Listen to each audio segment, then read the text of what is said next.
नमस्कार साथियों, agree thinkers के प्लेटफॉर्म पर आप लोगों का एक और बार स्वागत है। दोस्तों, आज आपका 3 जनवरी है और आज आपका 5 डे फिजिक्स का हमारा थर्ड डे है।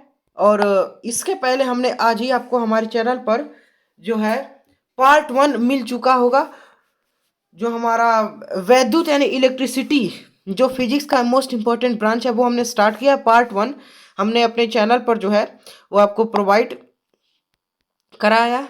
और उसी क्रम में अब हम देखेंगे पार्ट 2, क्योंकि वो बड़ा था।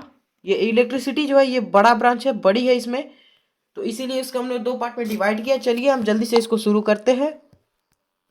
देखिए, उस वीडियो में हमने प्राथमिक सेल यानी प्राइमरी सेल के बारे में पढ़ लिया था। प्राइमरी सेल में हमने डेनियल सेल, लेक्लांसे सेल वगैरह के बारे में पढ़ा था। प्राइमरी सेल का मतलब हमने ये बताया था, वहां पर देखा था कि वह सेल जिसको पुनः चार्ज नहीं किया जा सकता। अब देखिए द्वितीयक सेल, जिसको सेकेंडरी सेल कहते हैं, इसमें क्या होता है देख लीजिए। वे सेल जिनको पुनः आवेशित किया जा सकता है उन्हें द्वितीयक सेल कहते हैं। जैसे ये सीसा संचायक सेल, देखिए ये 2 प्रकार का होता है, अम्ल संचायक सेल और क्षार संचायक सेल। सेल का विद्युत वाहक बल यानी इलेक्ट्रोमैग्नेटिक फोर्स ऑफ सेल। देखिए, अगर पुनः उसको यानी पुनः हम आवेशित कर लेंगे तो वो द्वितीयक में आएगा, पुनः आवेशित नहीं कर सकते तो वो प्राथमिक में आएगा। अब देखिए, अगर आपको प्राथमिक सेल और उसके पहले तक आपको पढ़ना है तो आप इसका फर्स्ट पार्ट पहले देख लें, या उसको देख कर आए हैं तब आप इस वीडियो को देखिए। अब एकांक ये क्या होता है? सेल का विद्युत वाहक बल यानी इलेक्ट्रोमेटिव फोर्स ऑफ सेल। देखिए इसमें क्या होता है, एकांक, यहाँ पर देख सकते हैं आप, एकांक आवेश को परिपथ में प्रवाहित करने में सेल द्वारा किया गया कार्य सेल का विद्युत वाहक बल कहलाता है। सेल का विद्युत वाहक, ठीक है, सेल का विद्युत वाहक बल को जो ई से दर्शाते हैं, ठीक है, फॉर्मूला आपको याद रखेंगे, E = W/Q। और विद्युत वाहक बल कोई बल नहीं है, परंतु यह कार्य प्रति एकांक आवेश है, ठीक है। और विद्युत वाहक बल एक अदिश राशि है। अदिश मतलब इसमें सिर्फ परिमाण है, दिशा नहीं है। और विद्युत वाहक बल का SI मात्रक जूल पर कूलम या वोल्ट है। विद्युत वाहक बल की विमा ml² T−1 है। और सेल नियत विद्युत वाहक बल का स्रोत है, नियत धारा का नहीं, ठीक है। और सेल के बाहर धारा धनात्मक इलेक्ट्रोड से ऋणात्मक इलेक्ट्रोड की ओर बहती है, वह सेल के अंदर धनात्मक ऋणात्मक इलेक्ट्रोड से धनात्मक इलेक्ट्रोड की ओर बहती है, ठीक है। यानी देखिए, सेल के बाहर जो धारा है वो धनात्मक से ऋणात्मक इलेक्ट्रोड की बहेगी, जबकि सेल के अंदर ऋणात्मक से धनात्मक इलेक्ट्रोड की ओर बहेगी। फिर देखिए,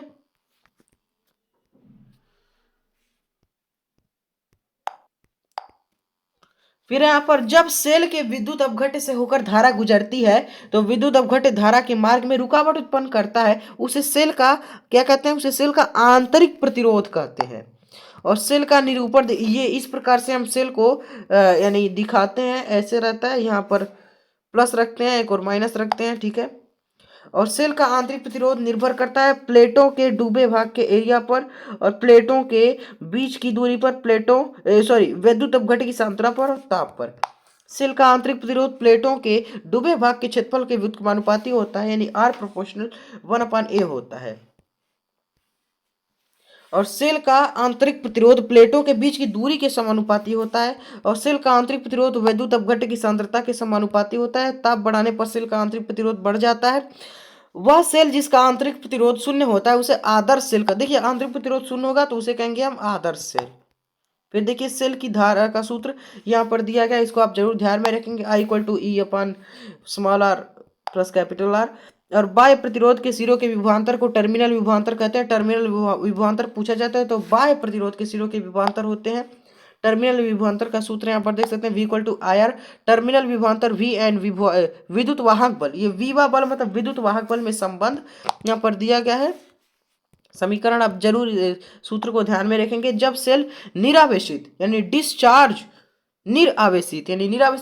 हो रहा होता है तो टर्मिनल विभवांतर का मान विद्युत वाहक बल से कम होता है। सेल आवेशित हो रहा हो तो टर्मिनल विभवांतर का मान विद्युत वाहक बल से अधिक होता है। और सेल खुले परिपथ में होता है तो टर्मिनल विभवांतर विद्युत वाहक बल के बराबर होता है। विद्युत वाहक बल में ऊंचे विभव के इलेक्ट्रोडों को धनोड कहते हैं, ठीक है। ऊंचे जो यानी ऊंचे विभव के इलेक्ट्रोड होते हैं उन्हें हम धनोड कहते हैं और निम्न विभव के इलेक्ट्रोडों को ऋणोद कहते हैं। साधारण सेल का एनोड तांबे का व कैथोड जस्ता का होता है। साधारण सेल में दो प्रकार के होते हैं। पहला स्थानीय क्रिया, देखिए साधारण सेल के दो प्रकार के दोष होते हैं, इसमें दोष होते हैं दो प्रकार के। पहला स्थानीय क्रिया यानी लोकल एक्शन, दूसरा ध्रुवण यानी पोलराइजेशन। ध्रुवण के बारे में हमने अपनी पिछली वीडियो वेव में बताया है, जो लेक्चर है फिजिक्स का, कल ही की वीडियो में यानी 2 तारीख में। अब देखिए स्थानीय क्रिया का दोष ये है, शुद्ध जस्ता गंधक के अम्ल से क्रिया नहीं करता। जब सेल का उपयोग न किया जा रहा हो तो जस्ते की प्लेट में अशुद्धियों के रूप में आर्सेनिक, सीसा, लोहा इत्यादि मिला होता है और यह अशुद्धियां गंधक के अम्ल में घुल जाती है और जस्ते की प्लेट के पास छोटे छोटे सेल बना देती है, जिसके कारण जब सेल का उपयोग नहीं किया जा रहा हो तब भी सेल के अंदर धारा बहती रहती है। यह दोष स्थानीय क्रिया का दोष कहलाता है। स्थानीय क्रिया के दोष को दूर करने के लिए जस्ते की प्लेट पर पारे का लेपन कर दिया जाता है। ध्रुवण का दोष यानी पोलराइजेशन का जो दोष होता है, जब सेल का उपयोग किया जाता है तो अभिक्रिया के दौरान उत्पन्न हाइड्रोजन के बुलबुले तांबे की प्लेट को पूर्ण आवेश देकर प्लेट से चिपक जाते हैं तथा बाद में आने वाले हाइड्रोजन के बुलबुले तांबे की प्लेट को अपने पूरे पूरे जो है यहाँ पर, ठीक है, यहाँ पर 1-2 पेज लगता है छूटा है, उसको हम कवर करेंगे। फिर देखिए व्हीटस्टोन सेतु यहाँ पर पूछा जाता है। व्हीटस्टोन सेतु क्या होता है?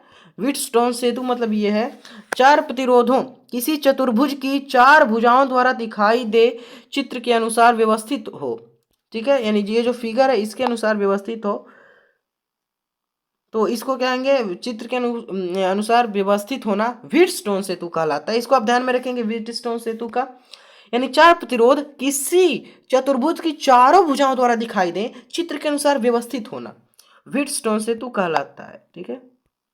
फिर जब धारामापी की सुई में कोई विक्षेप न हो तो यह अवस्था सेतु की संतुलन अवस्था कहलाती है।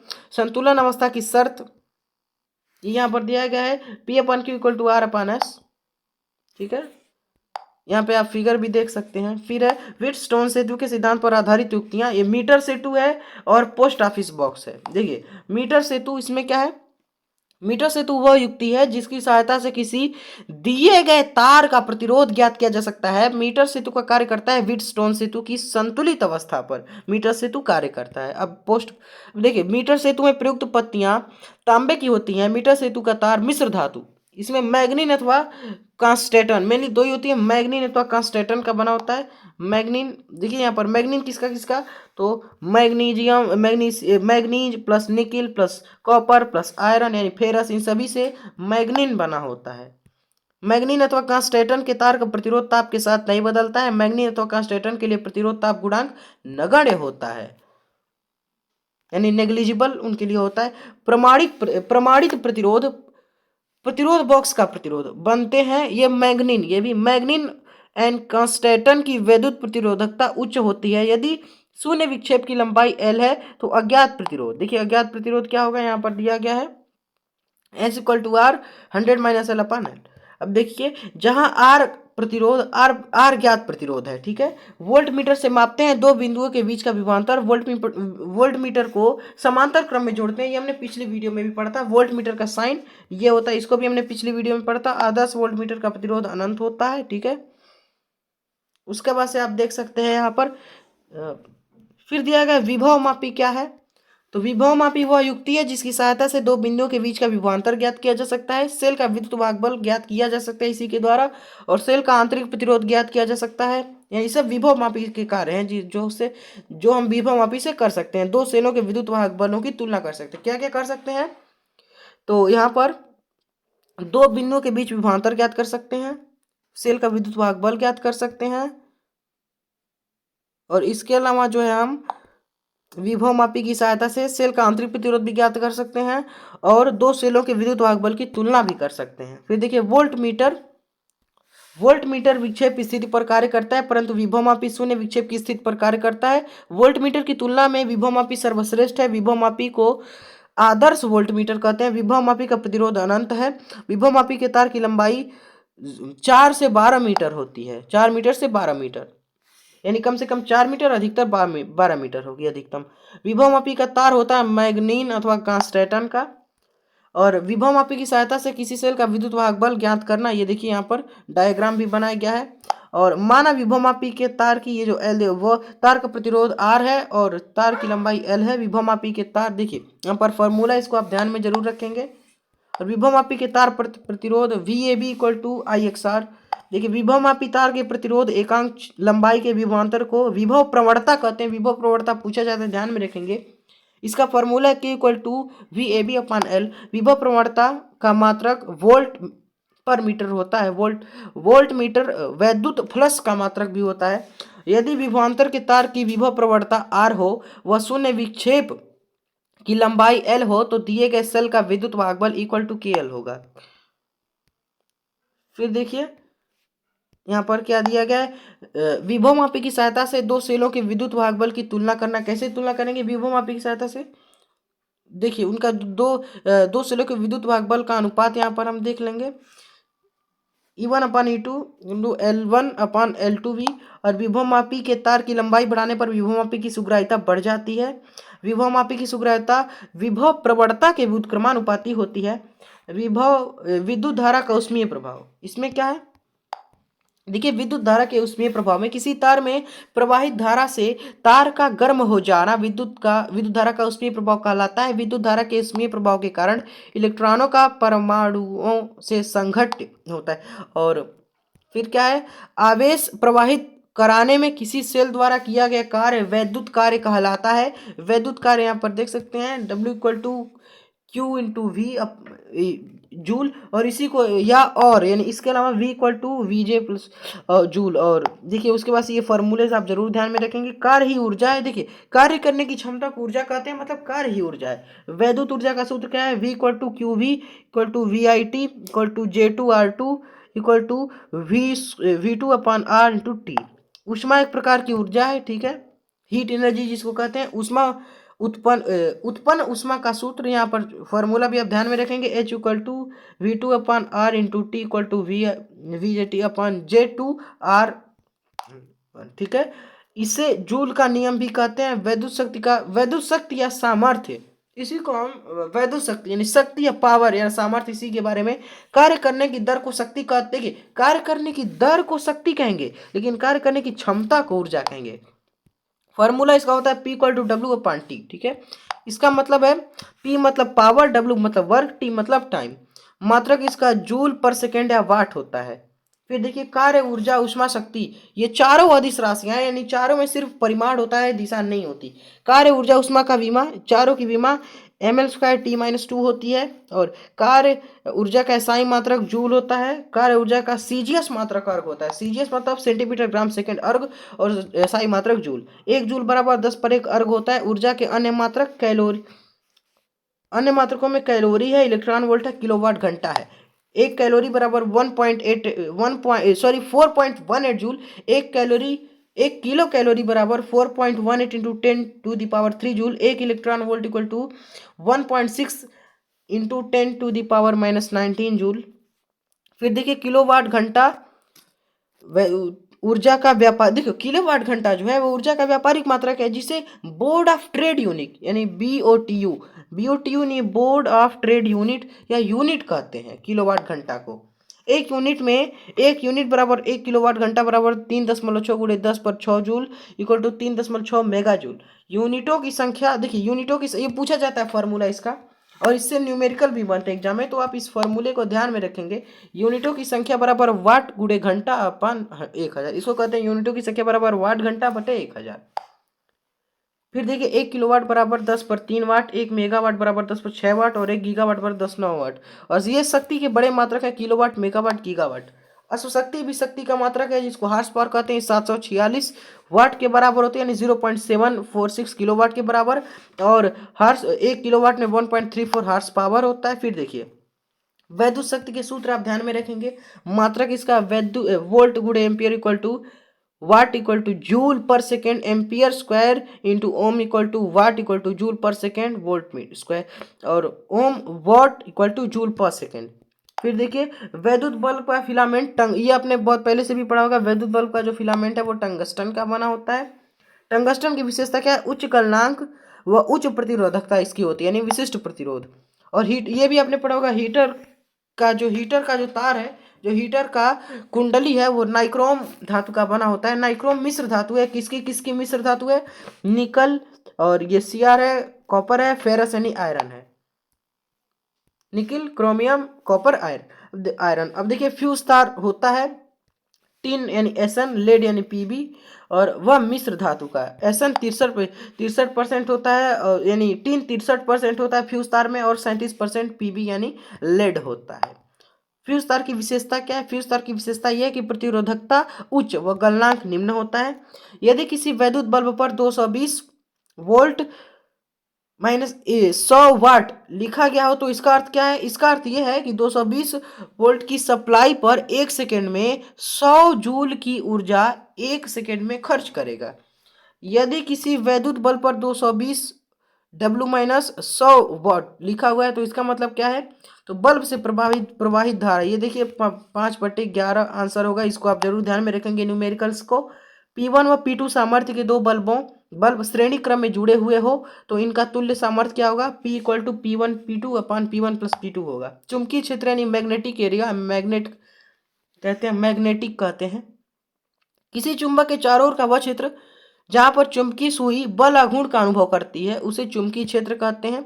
यानी कोई चुंबक है उसके चारों ओर का वह क्षेत्र जहां पर कोई चुंबकीय सुई जो है वो बल आघूर्ण का अनुभव करेगी उसे हम कहते हैं चुंबकीय क्षेत्र यानी मैग्नेटिक एरिया या मैग्नेटिक। गतिमान आवेश उत्पन्न करता है विद्युत क्षेत्र व चुंबकीय क्षेत्र दोनों। ये मैंने पीछे इसके फर्स्ट लेक्चर में भी हमने बताया था, फर्स्ट पार्ट में भी। चुंबकीय क्षेत्र सदिश राशि है। चुंबकीय क्षेत्र का SI मात्रक टेस्ला या न्यूटन पर एम्पियर मीटर या वेबर पर मीटर स्क्वायर होता है। CGS मात्रक गॉस होता है, सेंटीमीटर ग्राम सेकंड में जो चुंबकीय क्षेत्र का मात्रक गॉस होता है। एक टेस्ला इक्वल टू 10⁴ गॉस होता है। चुंबकीय क्षेत्र का विमीय मात्रक, देखिए विमीय मात्रक आप जरूर ध्यान में रखें क्योंकि डायमेंशनल फार्मूला पूछा भी जाता है। किसी तार में धारा प्रवाहित होने से तार के चारों ओर चुंबकीय क्षेत्र उत्पन्न हो जाता है। इस प्रभाव को विद्युत धारा का चुंबकीय प्रभाव भी कहते हैं। और विद्युत धारा की चुंबकीय प्रभाव की खोज जो है इसमें ऑरस्टेड ने किया था। ठीक है, बायो-सेवर्ट का नियम क्या है? देखिए दोस्तों, बायो-सेवर्ट का नियम यह है कि इस नियम से चुंबकीय क्षेत्र के परिणाम के बारे में जानकारी प्राप्त होती है। चुंबकीय क्षेत्र, ये देखिए यहाँ पर, इसको आप जरूर ध्यान में रखेंगे फॉर्मूले को। उसके बाद से देखिए फिर यहाँ पर दिया गया है इसका जो मान है वो 10⁻⁻7 होता है। और देखिए इनका मतलब भी दिया गया है, इसको आप जरूर ध्यान में रखेंगे। ठीक है, उसके बाद ये प्रकाश की चाल है। ठीक है, और चुंबकीय बल ये क्या है? जब कोई आवेशित कण चुंबकीय क्षेत्र में गति करता है तो उस पर एक बल कार्य करता है जिसे चुंबकीय बल कहते हैं। चुंबकीय बल क्या है? F इक्वल टू, ये जो देखिए जो फार्मूलाज है वो आपको जरूर ध्यान में रखना है, GBB sin थीटा। फिर देखिए ये इसका ये मतलब है आवेश, और V मतलब वेग, और B मतलब चुंबकीय क्षेत्र।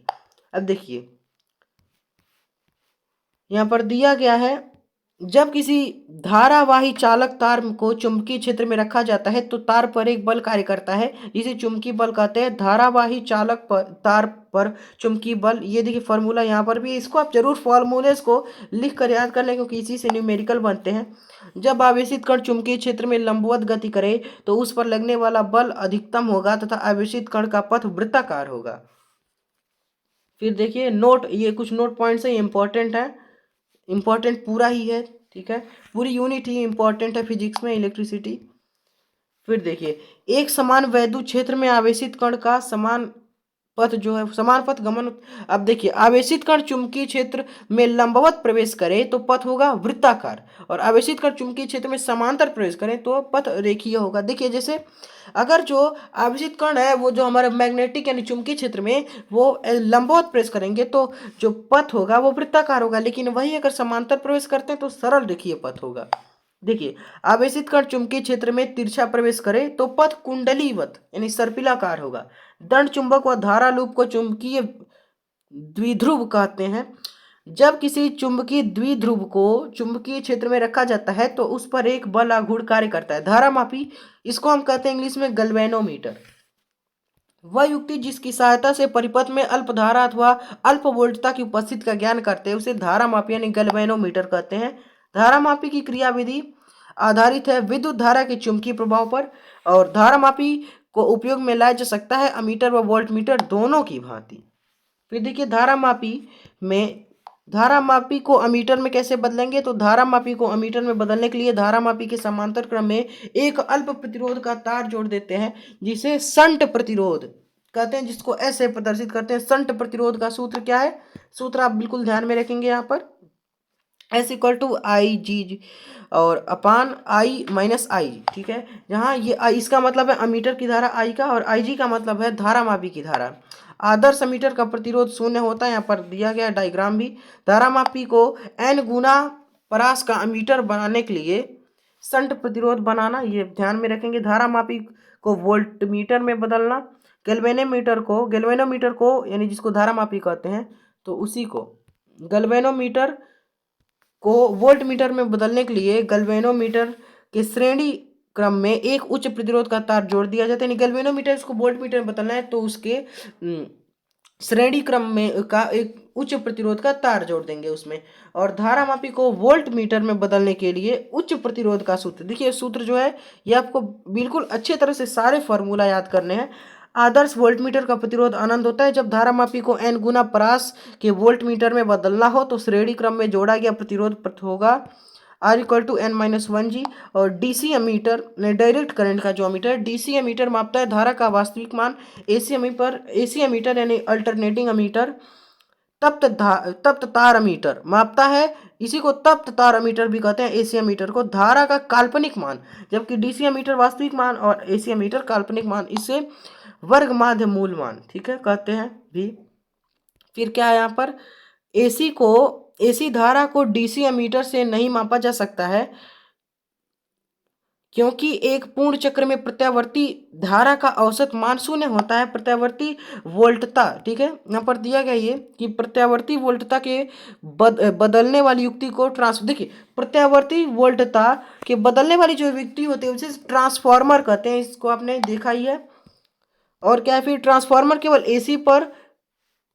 एसी पर कार्य करता है, डीसी पर कभी नहीं। देखिए जो ट्रांसफार्मर्स होते हैं लगे होते हैं बिजली के, वो सिर्फ अल्टरनेटिंग करंट यानी एसी पर काम करते हैं, ना कि डीसी यानी डायरेक्ट करंट पर, ठीक है। ट्रांसफार्मर किसी सिद्धांत पर कार्य करता है, उसे अन्योन्य प्रेरण का सिद्धांत कहते हैं। देखिए ट्रांसफार्मर जिस सिद्धांत पर कार्य करता है, जिस थ्योरी पर, उसे हम कहते हैं अन्योन्य प्रेरण का सिद्धांत। फिर देखिए यहाँ पर ट्रांसफार्मर का क्रोड, ये आप जरूर ध्यान में रखेंगे, और ओमीय परिपथ पालन करते हैं। और यहाँ पर हम लास्ट में आपको बता देंगे, यहाँ पर कुछ विजिबल यानी थोड़ा सा ब्लर है। और अनओमीय युक्तियाँ ओम के नियम का पालन नहीं करती हैं। ओमीय युक्तियाँ धात्विक चालक होती हैं। और अनओमीय युक्तियों के उदाहरण देखिए, डायोड बल्ब है, ट्रायोड बल्ब है, संधिहापोड है, ट्रांजिस्टर है इत्यादि, ये सब अर्धचालक युक्तियाँ हैं, यानी सेमीकंडक्टर, ये सारी युक्तियाँ हैं। फिर धारा नियतांक का कार्य है दिष्ट धारा डीसी को नियंत्रित करना। चौक कुंडली का कार्य प्रत्यावर्ती धारा को नियंत्रित करना। चौक कुंडली का सिद्धांत स्वप्रेरण के सिद्धांत पर है। और ट्रांसड्यूसर का कार्य है ध्वनि संकेत को वैद्युत संकेत में बदल देना, ठीक है। मॉड्यूलेशन क्या है, मॉड्यूलेशन श्रव्य तरंग, देखिए श्रव्य तरंग के ये हमने वेव वाले चैप्टर में पढ़ा था, जिसको हम ऑडिबल वेव कहते हैं। इसकी जो आवृत्ति होती है वो 20 हर्ट्ज से 20,000 हर्ट्ज तक होती है। इसका वाहक तरंगों यानी रेडियो तरंग इसका हम यूज जो है वो ब्रॉडकास्टिंग के लिए करते हैं। रेडियो टीवी में हमने पढ़ा था कि ऊपर अध्यारोपित होने की क्रिया को मॉड्यूलेशन कहते हैं। इसका मतलब यह है कि श्रव्य तरंग यानी ऑडिबल वेव, जिसको ध्वनि तरंग यानी साउंड वेव भी कहते हैं, का वाहक तरंग यानी रेडियो वेव के ऊपर अध्यारोपित होने की क्रिया जो है उसे मॉड्यूलेशन कहेंगे।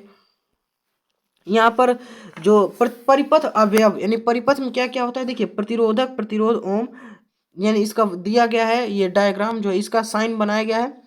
संधारित धारिता फैरड और प्रेरक प्रेरकत्व और हेनरी।